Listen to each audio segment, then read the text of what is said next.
নমস্কার। যুক্তি তর্ক সঙ্গে অর্কয়ে আপনাদের স্বাগত। আপনাদের সঙ্গে আমি অর্কপ্রভ সরকার। 2023 সালে 7ই অক্টোবর হামাস ইসরায়েলে অতর্কিত হামলা চালিয়েছিল। 1200 জন মারা গিয়েছিলেন এবং বহু মানুষকে হামাস পণবন্দি করেছিল। তাদের কয়েকজনকে উদ্ধার করা হয়েছে, কয়েকজন এখনো হামাসের হাতে বন্দী আছেন, অনেকে মারাও গেছেন। তারপর 1 বছর পেরিয়ে গেল। ইসরায়েল কার্যত গাজা, খান ইউনুস এইসব জায়গাকে ধ্বংসস্তূপে পরিণত করেছে। লেবাননে ইসরায়েলি সেনা ঢুকেছে, বেইরুটের দক্ষিণে। ইরানের সঙ্গেও তাদের লড়াই চলছে। ইয়েমেনের হুথি জঙ্গিদের সঙ্গেও ইসরায়েল বাহিনী লড়াই চালিয়ে যাচ্ছেন। দেখুন, ইসরায়েলের জনসংখ্যা কত? 16 মিলিয়ন, মানে 1,60,00,000। সম্প্রতি আয়াতুল্লাহ খামেনি বলেছেন যে সমস্ত মুসলিমকে এই হোলি ওয়ারে সামিল হতে হবে। আচ্ছা, পৃথিবীতে মুসলমান জনসংখ্যা কত? 2 বিলিয়ন, 200 কোটি। পৃথিবীর জনসংখ্যার 25% মুসলমান ধর্মাবলম্বী। পৃথিবীর জিডিপি 23% মুসলিম দেশগুলোর থেকে আসে। তারা অয়েল প্রডিউসার, আবার তাদের হাতে পরমাণু অস্ত্র আছে, যেমন পাকিস্তান, ইরান তৈরি করছে। কিন্তু ইসলামিক দেশগুলো, এই যে আয়াতুল্লাহ খামেনি যে ডাক দিয়েছেন যে ইসলাম বিপন্ন সমস্ত ইসলাম ধর্মাবলম্বীদের একজোট হতে হবে, কিন্তু ইসলামী দেশগুলোর মধ্যে জাতীয়তাবাদী ধারণা প্রবল। তাই ইসলাম বিপন্ন, ইসলাম খাতরে মে হ্যায় বললেও সমস্ত ইসলামী দুনিয়া একজোট হয় না। ইসলামিক দেশগুলোর অনেকগুলো অর্গানাইজেশন আছে। ওয়াইসি আছে, অর্গানাইজেশন অফ ইসলামিক কনফারেন্স, 57টা দেশ, 5টা অবজারভার স্টেট। নিয়ম করে কাশ্মীর সম্পর্কে তারা নেতিবাচক বিবৃতি দেয়, ভারত সরকার এখন সেগুলোকে পাত্তা দেয় না। আরব লীগ আছে, আর গালফ কোঅপারেশন কাউন্সিল আছে। কিন্তু এখন দেখুন, ইসরায়েল আরব যুদ্ধের সময় 73 সালে একটা মুসলিম ইউনিটি দেখা গিয়েছিল, কিন্তু তারপরে সেটা ক্রমশ ফিকে হয়ে আসছে। 1979 সালে ইজিপ্ট ইসরায়েলের চুক্তি হয়, ইসরায়েলকে ডিপ্লোম্যাটিক স্বীকৃতি দেয়। ইসরায়েলের সঙ্গে জর্ডানের চুক্তি হয় 1994 সালে, স্বীকৃতি দেয় ইসরায়েলকে ডিপ্লোম্যাটিক্যালি। আর 2020 সালে আব্রাহাম অ্যাকর্ড হয় ট্রুম্যান ব্যালকনিতে, হোয়াইট হাউসে।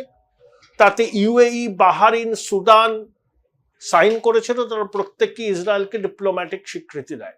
কাতারে বোধহয় ইসরায়েলের দূতাবাস আছে। কাতার আবার ওয়াইসি সদস্য, গালফ কোঅপারেশন কাউন্সিলের সদস্য। কাতার ইরানের সঙ্গে সংযোগ রক্ষা করে, ইসলামী ব্রাদারহুডের সঙ্গে রাখে। হামাসের পলিটিক্যাল অফিস কাতার এবং আমেরিকার সঙ্গে সম্পর্ক রাখে। কাতার হচ্ছে সর্বঘটের কাঁঠালি কলা। এখন যে বহু প্যালেস্টাইন ইসরায়েলের আগ্রাসনে মারা যাচ্ছে, লেবাননে হিজবুল্লাহর বিরুদ্ধে যুদ্ধে বহু মানুষ মারা যাচ্ছে, তা ইসলামিক ওয়ার্ল্ড কি একজোট হচ্ছে? হচ্ছে না। তার কারণ কি? খেমেনি যে কলটা দিয়েছেন যে ইসলাম বিপন্ন সবাইকে একজোট হতে হবে, সেই দাবিকে কেউ মান্যতা দিচ্ছে না। অতীতে আমরা ইরান ইরাক যুদ্ধ দেখেছি।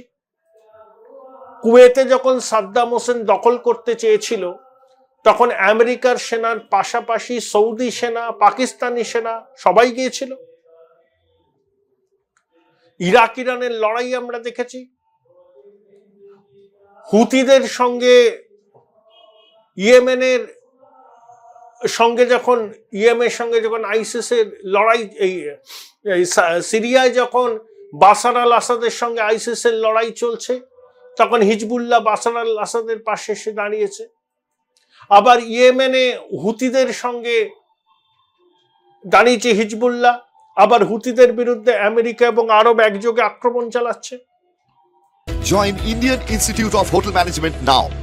Right choice, right decision.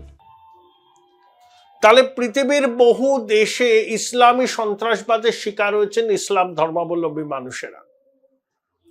পাকিস্তানে তেহরিকি তালিবান, পাকিস্তানের সঙ্গে পাকিস্তান এস্টাবলিশমেন্টের লড়াই চলছে। বালুচ লিবারেশন আর্মি পাকিস্তানকে রক্তাক্ত করছে। আফগানিস্তানে পাকিস্তান আর্মির সঙ্গে তালিবানদের সংঘর্ষ চলছে।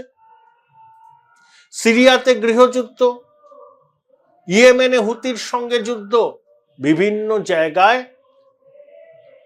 ইসলামী ধর্মাবলম্বীরা নিজেদের মধ্যে রক্তক্ষয়ী সংঘর্ষে লিপ্ত হচ্ছেন এবং বহু মানুষের প্রাণহানি হচ্ছে। অর্থাৎ 200 কোটি যাদের জনসংখ্যা, পৃথিবীর মোট জিডিপির 23% ইসলামিক দেশগুলো থেকে আসে। সমরাস্ত্রের সম্ভার আছে, তেল উৎপাদনকারী সব দেশ, পরমাণু অস্ত্রও আছে তাদের, কিন্তু তারা ইসরায়েলকে কাবু করতে পারে না। ইরান ইসরায়েলকে হুমকি দিচ্ছে, কারণ দিতেই হবে, কারণ হিজবুল্লাহ বলুন, হামাস বলুন, এগুলো হচ্ছে, এদের বলে অ্যাক্সেস অফ রেজিস্ট্যান্স, পশ্চিমে মিডিয়া বলে অ্যাক্সেস অফ ইভিল। এগুলো হচ্ছে ইরানের ফ্রন্টাল অর্গানাইজেশন। এখন হাসান নাসরাল্লাহ নিহত হলেন, ইসমাইল হানিয়ে মারা গেলেন, নাসরাল্লাহর উত্তরাধিকারীকে ইসরায়েল খতম করেছে বলে শোনা যাচ্ছে। তাতে হিজবুল্লাহর ক্যাডার বেসে চাপ পড়বে, তারা তো ডিমোরালাইজড হয়ে যাবে। সেটা যাতে তারা না হয় সেই জন্য ইরান ইসরায়েলকে লক্ষ্য করে এই মিসাইল হানা দিয়েছে। অর্থাৎ দেখো, আমি তোমাদের পাশে আছি, আমি ইসরায়েলকে ছেড়ে কথা বলি না, কিন্তু ইসরায়েলের বিরুদ্ধে লড়াইয়ে খামেনি যখন সমস্ত মুসলিম দেশকে, মুসলিম ধর্মাবলম্বীদের একজোট হতে বলেছেন যে ইসলাম বিপন্ন, তাই ইসলামের স্বার্থ রক্ষায় সবাইকে একজোট হতে হবে, কিন্তু সেটা হয় না। অতীতেও হয়নি, এখনো হয়নি, হচ্ছে না, ভবিষ্যতেও হবে না। ইসলামিক দেশগুলো নিজেদের মধ্যে রক্তক্ষয়ী সংগ্রামে লিপ্ত হয়। যেমন সাদ্দাম হোসেনের কুয়েত আক্রমণ, কুয়েতকে বাঁচাতে আমেরিকা, সৌদি আরব, পাকিস্তানি সেনার মিলিত অভিযান, ইরাক ইরান যুদ্ধ,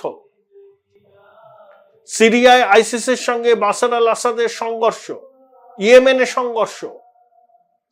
তাহলে মুসলিম বিশ্বে ইউনিটি নেই, নিজেদের মধ্যেই তারা রক্তপাত হানাহানিতে মরছে। তাই ইসলাম বিপন্ন, সমস্ত ইসলামীদের একজোট হতে হবে। এই আহ্বান খামেনি করলেও শেষ পর্যন্ত সেটার বাস্তবায়িত হওয়ার সম্ভাবনা কম। এবং ইসরায়েল জানে ইসলামী বিশ্বের এই দুর্বলতা এবং তার সুযোগ তারা নেয়। অনেকে বলেন যে ইসরায়েলের প্রচন্ড ধনী বহু প্রতিষ্ঠানের নিয়ন্ত্রক ইহুদিরা, আমেরিকার প্রধান মিত্র, এবং সেজন্য সমরাস্ত্রে বলিয়ান ইসরায়েল কাউকে তোয়াক্কা করে না। এটা যেমন একদিকে ঠিক, আমেরিকা থেকে প্রচুর অর্থ সাহায্য, সমরাস্ত্রের সহায়তা পায়, এবং একই সঙ্গে মুসলিম দুনিয়ার অনৈক্যের ফায়দাও তারা তোলে। তাই খামেনি যতই বলুন না কেন ইসরায়েলের আগ্রাসনের বিরুদ্ধে মুসলিম দুনিয়াকে একজোট হতে হবে, সেটা কিন্তু বাস্তবে একদমই সম্ভব নয়। এগুলো হচ্ছে কথার কথা, কিন্তু শেষ পর্যন্ত বাস্তবের রুক্ষ মাটিতে ধর্মের নাম ইসলাম বিপন্ন এই ডাকে সাড়া দিয়ে সমস্ত ইসলামিক দেশ যে একজোট হবে